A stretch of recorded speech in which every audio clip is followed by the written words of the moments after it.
Je m'appelle Olivier Bolia, je suis journaliste sociopolitique.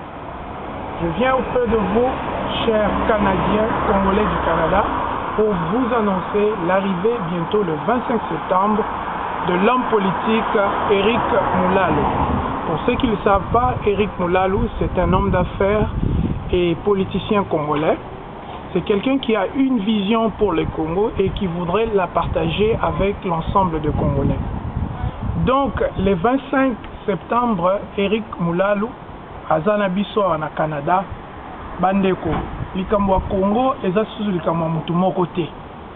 Mutu nyonso ifo atia lokolo, loboko to moto. Donc, toya biso nyonso, le 25 septembre, tango ndeko akokita mpona kopartager ba point de vue na ye.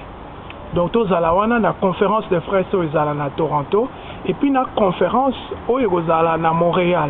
Donc, tokopesa bino ba information sur ba lieu na ba heure par voie médiatique. Boye ebele parce que le Congo est comme il kamba batu nyonso. Merci.